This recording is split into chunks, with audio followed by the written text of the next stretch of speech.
small enough and can be evaluated simply enough that it can fit in a small computer, sometimes even just a smartphone or a laptop. And with that, we get the ability to take new inputs, new speech inputs, and have a computer that is able to recognize human speech.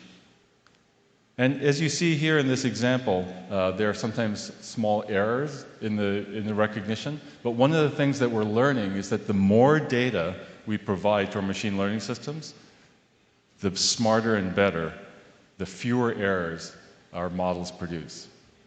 And so this fact that the more data we can provide for training, the better performance we get, is generating a tremendous amount of excitement about machine learning. Now, this simple idea of machine learning is actually not so simple because the algorithms actually have gotten to be quite sophisticated.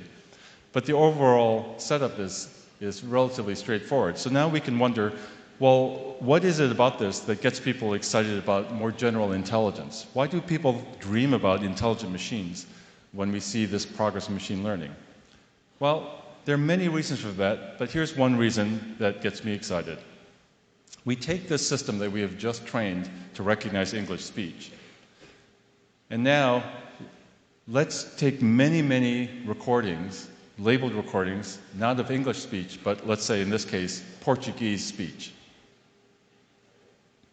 And we feed all of these labeled recordings of Portuguese speech to our machine learning system that had been previously trained to understand English, and we produce a new model. As you might expect, we get a model that can understand Portuguese speech. That much is not so surprising.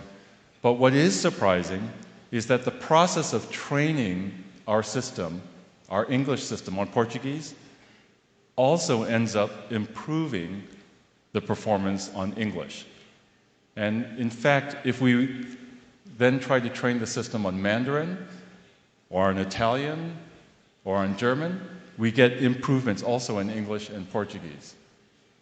And this process of what's called transfer learning, where if you learn a second language or a third language or a fourth language, you improve your understanding of the first language, that idea of transfer learning is something that anyone who has tried to study and learn a second language has experienced themselves.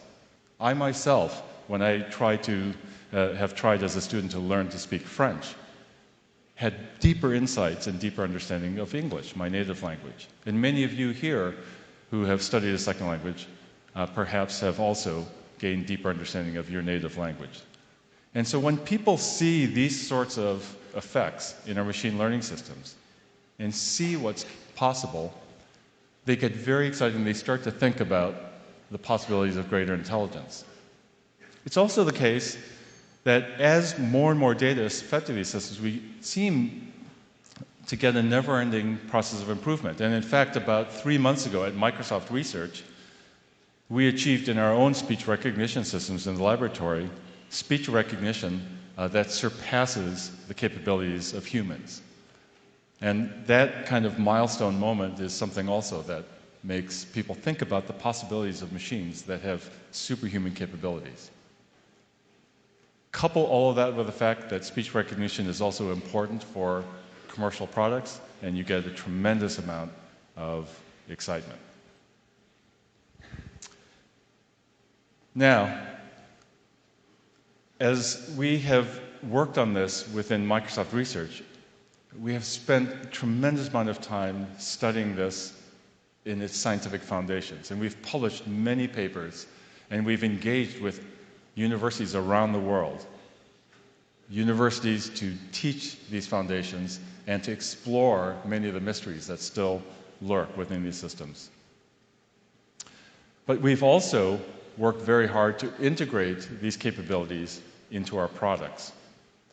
And so one product that's shown here is Skype. Skype is used today to serve about 1/4 of all of the long-distance international phone traffic on the planet. And today in Skype, if you want, you can talk to someone who doesn't speak your language, and they can speak to you in the language that you don't understand,